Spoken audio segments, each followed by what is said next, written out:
Vamos lá. Gente, essa nossa aula é para a primeira série do ensino médio. Jesus fundamental não, né, menino? E nós vamos começar falando sobre os povos indígenas e sobre a arte pré-colombiana. Então, gente, lá na apostila de vocês, nós temos um cenário parecido com esse que eu coloquei aqui nesse primeiro slide, que são as danças e as músicas dos nossos indígenas, dos indígenas brasileiros. Porém, lá na página 7 da apostila de vocês, ela começa falando desse jeito, olha, os últimos séculos do período medieval, que era onde a gente estava, né, lá nas catedrais, etc., foram marcados por grandes explorações marítimas, em busca de riquezas que culminariam com a chamada Era dos Descobrimentos. É aí que entra o descobrimento do Brasil. Mas muito antes da descoberta da América, cujos protagonistas foram Cristóvão Colombo e Pedro Álvares Cabral, que descobriu o Brasil, e Colombo o restante das outras Américas, as outras duas Américas, viviam nela povos diversos, povos indígenas que desenvolveram civilizações com distintos graus de conhecimento tecnológico, como os maias, os astecas e os incas. E aí, gente, como eu tenho que preparar vocês para o Enem, eu não posso entrar na arte indígena dando esse salto da Idade Média, vindo direto para o indígena brasileiro, sem falar para vocês da arte e dos povos pré-colombianos. Então, antes de entrar diretamente na apostila, que é o que a gente fará provavelmente numa próxima live, eu vou mostrar para vocês o que foram os povos pré-colombianos.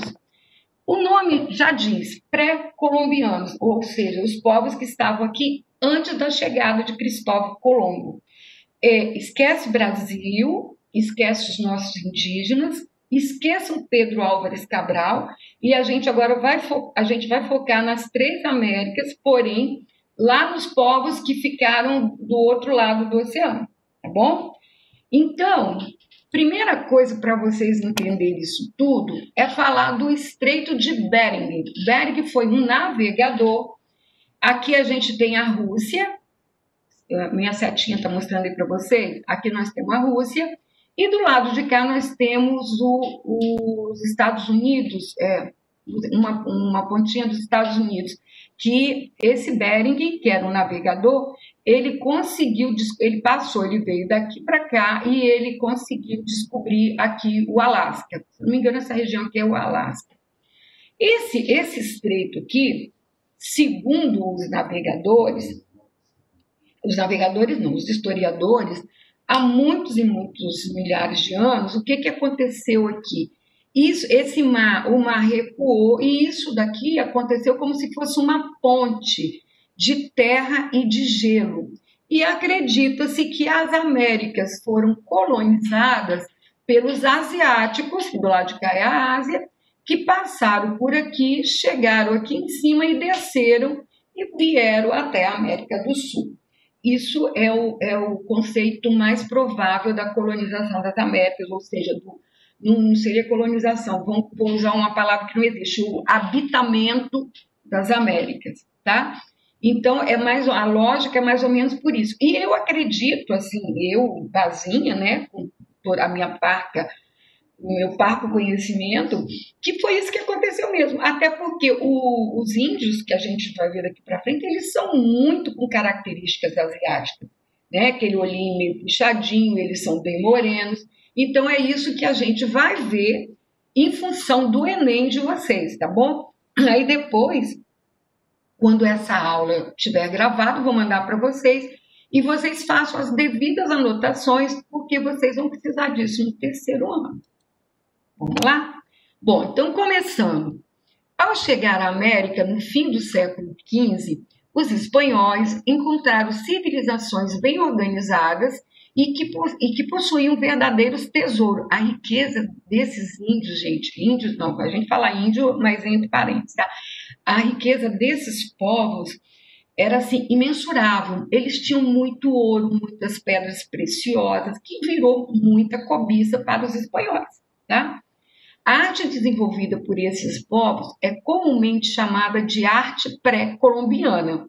A arte pré-colombiana, vocês já sabem por quê, antes da chegada de Colombo. E outra coisa, gente, Colombo descobriu as Américas em 1492, 8 anos antes do Brasil, antes da chegada.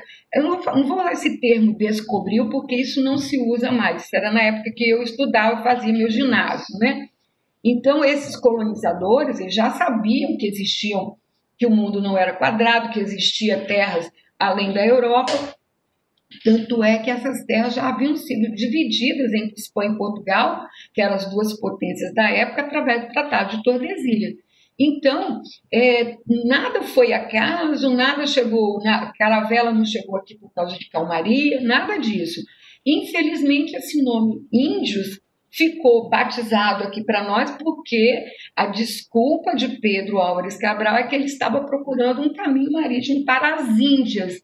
E quando ele aportou lá em Porto Seguro, viu um monte de gente, os índios. E por isso que nós, porque nós somos descendentes, né, nós ficamos com esse nome índio aí, tá? Então, vamos lá. Voltando aqui aos índios pré-colombianos, né? São manifestações culturais do México, da América Central e do norte da América do Sul, principalmente do Peru, tá? Então, olha aqui, ó. Por enquanto, a gente ainda não está falando nada de índio brasileiro. As origens são complexas e têm raízes em populações pré-colombianas dispersas por várias regiões do continente. E a gente vai ver cada uma delas, tá? Meu Deus, vamos lá. Assim para frente. Os primeiros povos que a gente tem notícia e que assim, a gente não tem muita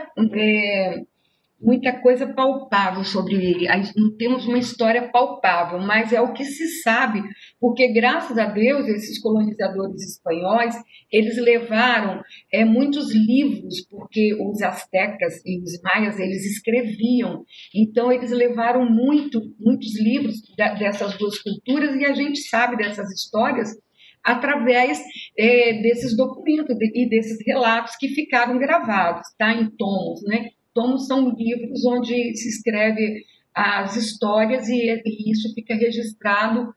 Por exemplo, em Portugal tem a Torre do Tomo, onde tem toda a história do descobrimento do Brasil, por exemplo, só para vocês saberem o que é isso. Bom, os Olmecas é uma das civilizações que mais se destacou no território mexicano. Ela existiu por volta dos anos de 1100 a.C. até 200 depois de Cristo. Produziu principalmente esculturas rústicas, mas de grande força expressiva. Usavam materiais raros, como o jade, que é uma pedra muito preciosa.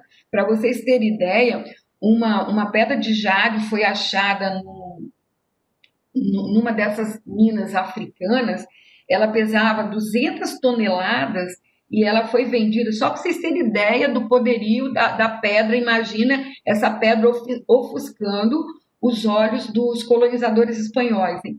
Ela foi vendida, essas 200 toneladas, por mais de 500 milhões de reais, para vocês terem ideia do tamanho do volume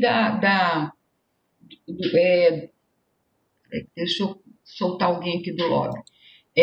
Para vocês terem ideia do tamanho, do potencial, do valor econômico que essa pedra aí vale, tá? Então, eles usavam materiais raros, no caso, o jade. Suas obras impressionam pela monumentalidade, que é o que a gente vai ver a seguir, tá? Então, olha só, a gente só tem deles essas cabeças monumentais. Isso aí, graças a Deus, elas estão no Museu Arqueológico do México. E aí, essas cabeças, elas são imensas, são enormes. Para vocês terem ideia, eu tenho 1,50 m, isso aqui é maior do que a minha altura, né? Olha outra aqui, essa aqui parece uma coisa parecida a bronze, mas não é bronze, é um outro tipo de pedra. E essa daqui, que dá a impressão para a gente que isso aqui é uma pedra parecida com a pedra sabão, que o pessoal usa lá em Minas para fazer escultura, essas coisas assim. Uma pedra sabão é uma pedra muito comum em Minas. porque ela é porosa, ela também dá a sensação, a textura dela, dessa daqui, gente, eu estou falando dessa. Essa daqui também parece ser assim. Essa também, todas elas, né? Menos essa aqui do meio, que parece mais um metal, mas não é um metal não, acho que é uma pedra pintada. Não, eu não consegui buscar mais informações sobre ela, tá? Porque é um povo que desapareceu muito antes de Colombo chegar aqui, então ele só deu origem aos outros povos. Mas vocês têm que saber que os Olmecas foram os primeiros povos praticamente a habitar, né, as Américas, e que eles não deixaram, a gente não consegue muita coisa de dados sobre eles, mas eles deixaram essas cabeças monumentais aqui para a gente saber da história deles. Bom? Outra coisa interessante, ó, eles parecem que são soldados. E isso aqui, ó, esse capacete aqui que eles usam, né? Ele parece um capacete de soldado, mas uma coisa que me chamou muita atenção foi esse band-aid aqui, ó, que tem aqui nessa cabeça aqui, que isso me lembrou a orelha cortada do Van Gogh. Aí, como a gente pode brincar, será que foi um soldado que ficou com a orelha cortada? Será que ele se machucou durante a guerra? Ou será que isso aqui, esse esparadrapo, seria um pedaço de couro que faz parte do capacete dele? Fica a pergunta, se alguém quiser pesquisar e responder, fiquem à vontade. Vamos lá. Aí a gente vai para uma das principais civilizações, que são os maias. É a civilização mais famosa das conhecidas na região do México. Os maias estão na península de Yucatán. É lá no rabinho, já na parte de baixo do México, tá? Eles se fixaram na península de Yucatán. Vocês sabem que parte dos Estados Unidos era tudo México. Texas, Califórnia, Arizona, essas partes dos Estados Unidos que estão mais próximas ao México faziam parte do território mexicano, tá? E aí, naquelas invasões, naquelas trocas de dinheiro para lá e para cá, que isso é antigo, né?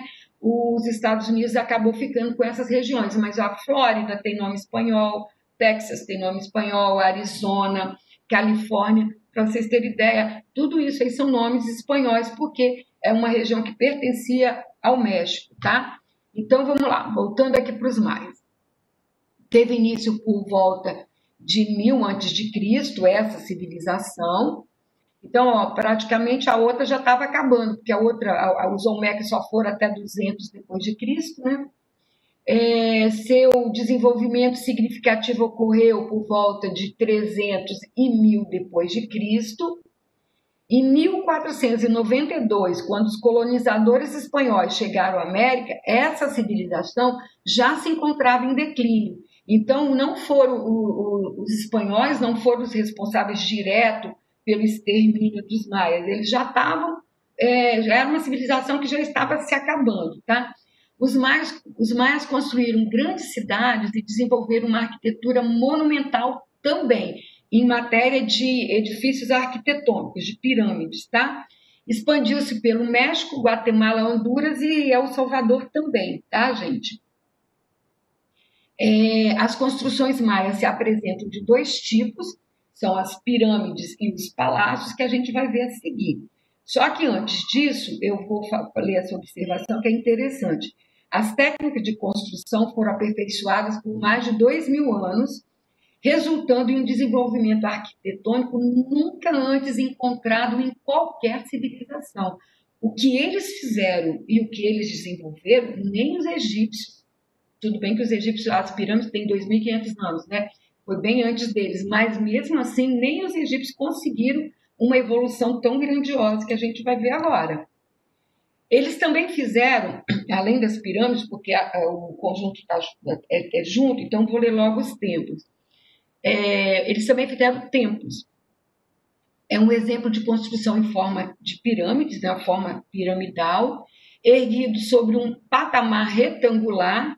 Então, a pirâmide ela vai normal, e lá em cima eles fazem o templo. Então, a pirâmide ela tem duas funções, tá? Ela tem a função de elevar o templo mais para perto do céu. Quanto mais perto do céu, mais livre de qualquer coisa e mais abençoado seria esse templo. Em seu topo fica o templo, que tem um formato retangular com frontão trabalhado em relevo. Então, vocês lembram o que é um frontão lá da arte egípcia. O frontão é exatamente aquela parte que vai recobrir, da arte egípcia não, gente, desculpa, da arte grega e da arte romana. O frontão é a porta, que às vezes é muito decorada e outras vezes não. Nas catedrais góticas, muito decoradas. No caso aqui é tudo muito simples, é bem simplório, vocês vão ver depois. Uma grandiosa escadaria íngreme corta um dos lados da pirâmide e dá acesso ao templo. Isso é uma pirâmide maia. Gente, vocês imaginam que isso aqui pode ser visitado. Aqui em cima fica o templo, tá? Quadradinho aqui, sem muita coisa. Esse daqui, ele ainda tem uma parte antes da chegada aqui em cima, que é próprio para os sacerdotes. A porta está aqui, né? O frontão liso. Imagina tia Bazinha visitando a península de Yucatán e tentando subir nessa escadaria. Aliás, só eu não, tá? Até vocês mais jovenzinhos também. Gente, é assim, sem corrimão. Isso aqui é praticamente um rapel que você faz, né? Mas essa aí uma coisa extra, tá, gente? Ela tem coisas mais interessantes. É só para fazer uma graça. Mas olha só, gente, o sacerdote, quando ele chega aqui em cima, eu subiria sentada, né, gente? Porque senão, já pensou você capotar aqui do meio, quer cá embaixo? Quebrou tudo, né? Mas tudo bem, vamos ver uma mais fácil, de um acesso mais fácil. Essa daqui, por exemplo, tá? Então, a forma escalonada, ó, eles fazem, é diferente da construção da coluna egípcia, se bem que o egípcio, ele fazia isso aqui também. Só que depois, quando ele chegava lá no topo, ele voltava fechando isso aqui tudo. Então, lá no Egito, isso aqui é tudo retinho, porque depois que ele conseguia chegar lá no topo, ele tinha que fazer uma ciranda até chegar lá no topo, no cume da pirâmide egípcia, né? E depois ele voltava tapando as fendas. Aqui não, aqui eles vão fazendo uma base, diminui, depois outra é um escalonamento. Algumas dessas pirâmides maias, elas têm escadaria aqui, a gente vai ver depois.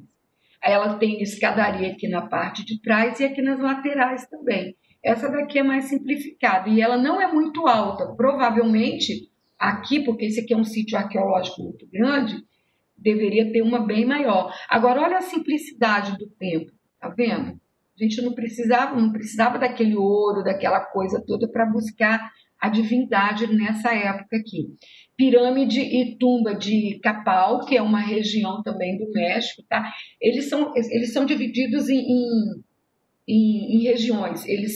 Eram vários povos, são até hoje, tá? Vários povos, e viviam, cada povo era independente, mas eles sabiam falar a mesma língua e eles tinham os mesmos interesses, que eu vou ler isso para vocês depois.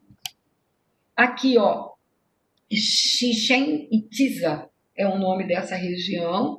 Aqui tem outro tipo de pirâmide que eu falei para vocês, que tem entrada de todos os lados. Essa aqui também já não é tão íngreme, né? Ficaram com pena dos velhinhos, né? Fizeram uma coisa menos íngreme, mas o templo sempre de uma forma muito singular, tá?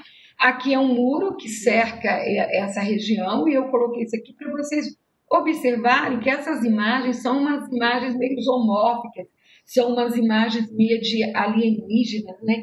Então, existe um filme muito antigo que, quando vocês puderem, eram os deuses astronautas, inclusive fala muito daquela região ali do Peru, onde tem aquelas figuras desenhadas no deserto, né, que são milenares. E então é uma dúvida que se tem, que se não existiram civilizações em outros planetas que vieram à Terra nessa época e que ajudaram esse povo a desenvolver essa arquitetura. Gente, tudo suposição, tá? Então, assim, acredite quem quiser, leiam. Existe também o livro, Os Deuses Astronautas, é muito antigo, acho que é de 1970 esse filme, mas é um filme muito legal. Mas também tem muitos documentários legais para a gente ver sobre esses assuntos. Mas olha só que coisa mais feia que são essas caras que eles... Isso aqui são baixo relevo, o nome disso são baixos relevos. Por quê? Porque eles pegam o bloco, e eles fazem uma escultura para dentro do bloco, então isso é um baixo relevo. Vamos lá, passando para frente. Templo de Kukulkan, ou Pirâmide de Kukulkan. Eu nunca consigo falar isso, minha língua fica presa para falar esses nomes, tá? Então ele também é igual ao anterior que a gente viu, é uma coisa mais simplória, né? Uma coisa não tem muito. O bonito disso é o que eles fazem aqui, ó, na base das pirâmides. Que se vocês observarem, essa daqui, por exemplo, além de ser escalonada, ela tem desenhos em cada parte, até chegar aqui em cima, ó, como se eles pegassem e fizessem retângulos em cima do retângulo já da pirâmide. Tem coisas bem mais legais também, tá? Aí os palácios, gente, isso tudo que a gente está falando é dos maias. Olha essas ruínas desse palácio maia. E o palácio também era feito em cima de uma base piramidal. Tem apenas um andar, segue uma concepção retangular, assim como os templos. Então, primeiro eles elevam. Eu acho que isso aqui também seja em função de terremoto, de enchentes, porque isso aí praticamente é uma região que alaga, né? Possui ornamentos em relevo. Então, vamos ver. Aqui está mais próximo para vocês observarem. Lógico que vocês estão vendo que esses rococózinhos aqui é porque eu peguei sem autorização essa imagem, né? Então, por isso que veio com essas espiraizinhas aqui, vocês sabem disso e me entendem. Palácio de Palanque. Palanque também é uma região da península de Yucatán, e foi o que restou desse palácio maia. O que eu acho muito interessante é essa torre aqui, provavelmente uma torre de observação, já que isso aqui era um palácio, né? Talvez aqui ficasse guardas, né? Alguma coisa nesse sentido. Agora, o que isso daqui me lembra, que talvez eu falando vocês vão lembrar também, são os filmes de Indiana Jones, que eles sempre pegam aquelas ruínas. Tudo bem que eles filmaram essas coisas, vai lá para o lado da Polinésia, né? Malau, aquele lado mais para o lado asiático, mas lembram muito, né? Aquelas construções onde que ele entra aqui dentro, aqui no subsolo, tem os tesouros e tal, mas isso é divagação para a gente assistir os filmes. Mas que lembra. Concordam comigo? Bom, Palácio do Governador em Ixumal. Ixumal também é outra província. Vocês estão vendo, ó, que eu já falei um monte de nome de lugares. Então, são povos diferentes, mas são povos maias, que depois vocês vão saber o que eles têm em comum. Esse daqui é um palácio e esse aqui é outro. Agora, aqui é a mesma coisa que eu já falei para vocês. A base retangular, as escadarias e aqui em cima o palácio. Provavelmente essa foto aqui, não tenho certeza, mas provavelmente essa foto aqui foi tirada de um outro ângulo do palácio que eu mostrei anteriormente para vocês. Gente, deixa eu abrir, eu esqueci de abrir a imagem para ela ficar melhor. Então, porque essa torre aqui, ó, é aquela torre que a gente viu anteriormente. Então, é aquele palácio visto de uma outra posição, tá? Aí, o que a gente observa aqui? A gente observa aqui também que provavelmente aqui por baixo dessa escadaria devia ter algum túnel ou algum compartimento para guardar, sei lá, colheita, como se fosse um silo ou um paiol, não sei. Até porque em várias fotos a gente vê esses buraquinhos aqui. Aqui não, aqui eu sei porque essa aqui é a parte de cima, é como se isso daqui estivesse nessa parte aqui de cima de um palácio. Então, provavelmente são outros cômodos do palácio. Mas o mais interessante nessa imagem é a forma como eles trabalham os tijolinhos. Isso é tijolo de terracota, né? O nosso barro, tijolo igual a gente usava antigamente aqui, agora a gente usa bloco, a gente usava os tijolos, muito antigamente isso, né? Então, eles fazem um trabalhado aqui, ó, o tijolinho, para fazer o quê? Para fazer um alto relevo, deixar esse palácio com uma textura mais bonita, ó. A gente tem, cadê minha seta aqui? A gente tem um tipo de ornamento aqui, ó, nós temos Esse gerúndio me mata, né, gente? Nós temos aqui, ó, um tipo de tijolinho, aqui outro tipo, então nós temos duas texturas diferentes. Aqui nós temos uma terceira textura, aqui uma quarta. E nós ainda temos aqui, eu acho que eu tenho uma imagem que mostra isso daqui, e nós ainda temos aqui uma figura. Vou passar para frente, desculpa. Aqui, ó, a gente ainda tem essa figura aqui, essas palavrinhas aqui que me matam, a gente ainda tem uma figura, uma escultura aqui, ó, provavelmente uma alusão a algum deus deles. E esses deuses eram os deuses zoomórficos, né? Aqui também um outro palácio, e assim, aqui é um parte daquele primeiro palácio que eu mostrei para vocês, lá do Indiana Jones, para vocês lembrarem. Aqui uma outra parte, provavelmente 2 templos ao lado do palácio. Deixa eu passar para trás para vocês observarem isso. Ó. Aqueles 2 templos lá fazem parte desse conjunto arquitetônico aqui dos maias, mais para o ladinho de cá. Tá? Então vamos lá. Voltando para eles. Provavelmente 2 templos para 2 divindades diferentes. Os maias, eles tinham como rituais religiosos trovão, raio, relâmpago, chuva, sol. Então, eles adoravam meio que os fenômenos da natureza, os fenômenos naturais que a gente tem, isso para eles seriam divindades, tá bom? Aí, gente, o que eu quero que vocês lembrem também dos maias, que os rituais, eles faziam muitos rituais religiosos. A arte deles tinha uma qualidade artística muito grande, que é o que a gente vai ver agora. Agora, olha só a carinha deles, que são as mesmas carinhas que eles têm até hoje, tá?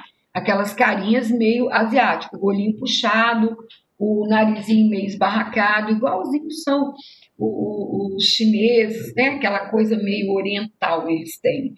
E essas esculturas provavelmente eram esculturas ou de divindades representadas, né, ou de imperadores. Eu acredito que essas aqui, em função dessa coisa aqui da cabeça, sejam imperadores. Agora, para vocês observarem, e lembram muito os olmecas, eles também faziam esculturas pintadas, eles também pintavam as esculturas deles. E o engraçado é que essa cor azul, gente, o azul é a cor mais difícil de se obter na natureza. Esse azul lá no egípcio, por exemplo, eles conseguiram através do lápis lazuli. Eu falei isso para vocês quando a gente estudou Egito. E é uma cor muito difícil de se conseguir. E eles conseguiam e ainda faziam uma maturação da cor, né? Provavelmente eles conseguiam o azul mais escuro e conseguiam chegar nesses azuis aqui mais clarinhos, tá? Mas a maioria são na própria pedra. Isso aqui eu acho essa escultura aqui maravilhosa. Essa aqui eu tenho medo, essa aqui eu também tenho medo. Mas essa aqui eu acho simplesmente fantástica. Aí, as pessoas que faziam essas esculturas, eles também pintavam, tá? Tinham pinturas e murais, são poucos o que resta, o que tem, isso já está tudo nos museus arqueológicos, mas eles também faziam pinturas e murais. E outra coisa, gente, vou falar aqui algumas observações que eu coloquei dos maias para vocês. Os artesãos eram bem vistos por todos, porque eram os artistas, então eram pessoas que tinham um QI mais elevado, que conseguiam fazer esculturas, conseguiam desenhar, conseguiam pintar, mas eles, a escrita e a língua deles eram notáveis, tá? A escrita e a língua eram notáveis. Era uma sociedade bem estruturada, então eles tinham também a camada social, né, que era o imperador, os sacerdotes, os nobres, os comerciantes, e depois vinham os que eles chamavam de camponeses, que é claro, né, que é quem trabalhava por rico, como sempre, e até os dias de hoje eles têm descendentes. E, deixa eu ler aqui, apagou, Arthur, não deu tempo de eu ver o que você falou. Até os dias de hoje, eles têm, se você quiser falar no microfone, Arthur, só que eu tenho que ouvir. Se você quiser falar, você pode falar. E até os dias de hoje, eles têm descendentes e que continuam com as tradições deles. E eles continuam a falar as línguas de cada povo deles ali. Eles tinham uma língua mãe, né? Beleza. Eles tinham uma língua que todo mundo falava em conjunto, mas eles também, é igual aqui no Brasil. Nós falamos o português, mas nós temos o português com dialetos e sotaques em todas as regiões. A arte deles eram bem desenvolvidas, eram pequenos povoados com interesses comerciais, então eu falei de palanque, falei de tá? Aqueles nomes que eu vou repetir porque eu vou me embaralhar, né? Mas aquelas regiões diferenciadas, eram pequenos povoados com interesses comerciais. Uma coisa fantástica, gente, Fabrícia que vai gostar muito de ouvir isso. Eles escreveram muitos livros e é por isso que a gente sabe a história deles, porque esses livros, quando os colonizadores espanhóis levaram esses livros lá para a Europa, para a Espanha, eles traduziram a escrita deles. Então é por isso que hoje nós conseguimos saber de como foi essa civilização, tá? Tinha sacrifícios, sim, eles sacrificavam, inclusive, humanos, né? Eles usavam o zero, eles já faziam uso do zero, e o calendário deles era parecido com o nosso calendário. Eles eram povos, e era uma civilização que tudo era coletivo, eles dividiam entre si, então ninguém passava fome, e eles fazem isso até os dias de hoje, que os descendentes diretos que ainda vivem em povoações mais afastadas dos grandes centros, eles ainda trabalham assim, e eles comiam, o milho era a produção essencial deles, então a base da alimentação deles era o milho, e o milho é um alimento que é chamado de divino por eles até os dias de hoje, porque ele é muito energético, e era o milho que dava força para eles guerrearem. Então, assim, é uma civilização, gente, que infelizmente se dizimou, apesar de ter os descendentes que ainda mantêm essa cultura, mas é uma civilização muito bonita de se conhecer. Lembrando que nessa época, aqui no século XV, nós estamos saindo da Idade Média lá na Europa, tá? A gente vai entrar no Renascimento no final do século XV e início do século XVI. Voltando aqui, isso aqui são imagens, também são esculturas dos maias. Olha que medo que me dá isso daqui. Provavelmente isso aqui é uma divindade protetora dos cacaueiros, porque vocês estão vendo que tem uma folha do cacaueiro aqui, e do lado de cá, ó, aqui a gente tem um cacau, outro cacau, aqui no meio provavelmente tinha uma figura que se perdeu. Sei lá, gente, é muito esquisito, parece um bicho, né, um animal estranho, uma coisa, não sei, eu não sei explicar. Gente, eu tenho certeza, é uma mistura de bicho e gente, é zoomórfico mesmo, né? Do lado de cá também um totem, né? Mas que é muito legal. Aí, para falar do cacau aqui, o cacau, gente, que nos dá o chocolate em asteca significa líquido quente. Então, quando eu falar dos astecas, eu vou falar para vocês de como os historiadores não, né, os colonizadores ficaram maravilhados com o cacau, né, com o chocolate.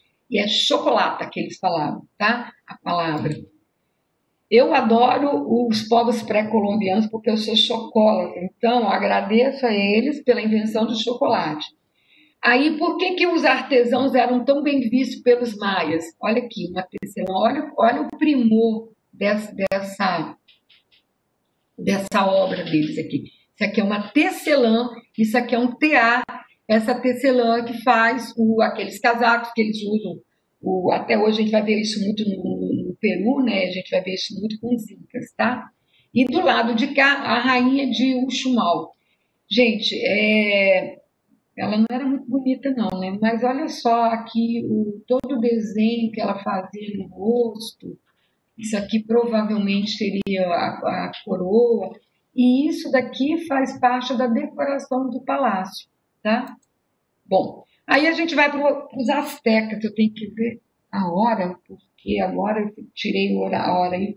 Nossa, 8 minutos. Não vai dar tempo da gente chegar nos incas. Então, vamos lá.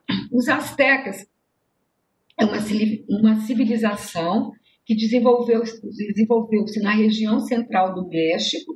Então, os astecas, eles estavam exatamente onde hoje é a cidade do México, capital do México, tá? No centro do México, entre os séculos XIV e o século XVI. Dominava os conhecimentos de matemática e astronomia, todos eles, tá? Azteca, Maia, os astecas, os maias e os incas. Situados em Tenochtitlan, onde hoje é a cidade, né, do México, onde ergueram imponentes templos piramidais e palácios luxuosos que a gente não tem acesso, a gente só tem algumas ruínas, a gente vai ver isso daqui a pouco. Era uma civilização de império absolutista, então quem manda aqui é o rei e acabou, e de rígida organização de senhores e escravos. Hernán Cortés, ao desembarcar no México em 1519, foi bem recebido pelos astecas, gente de fora, gente de outro povo. Então chegaram, foram todo aquele acolhimento, né, que é bem típico dos povos latino-americanos, né? O norte-americano não, mas os latinos-americanos têm todo esse acolhimento, né, essa coisa de gostar de receber visitas. Aí, porém, atraído pelo ouro e riqueza dos astecas, ele uniu-se aos outros povos que já não gostavam de Montezuma, que era o imperador que mandava em tudo. Aí o Hernán Cortés, ele se uniu a esses outros povos e derrubaram, prenderam Montezuma. Montezuma ficou na cidade do México, numa fortaleza. Eles existiram por muito tempo, mas aí ele se rendeu porque o Hernán Cortés falou que se ele se rendesse, ele seria preso, mas não aconteceu nada. Mas o infeliz do Hernán Cortés pegou e matou o Montezuma. Então, gente, foi assim uma carnificina que Hernán Cortés fez com os astecas. Eu vou parar por aqui, porque daqui a pouquinho eu vou ser cortada mesmo, e só vou deixar registrado para vocês o seguinte: vocês sabem que meu pai é espanhol. E quando meu pai começa a falar mal da gente, né, de nós brasileiros, aí ele fala, porque vocês não correm atrás dos ideais de vocês não vão para a rua, vocês não exercitam o poder que vocês têm. Aí eu falei assim, vocês que chegaram aqui e exterminaram os índios todos, foram lá na América Espanhola e acabaram com tudo, mataram os astecos mais... Aí ele fala, pelo amor de Deus, não me lembre disso, porque eu morro de vergonha do que os espanhóis fizeram aqui na América Espanhola. Aí, gente, eu vou para a nossa gravação por aqui. Semana que vem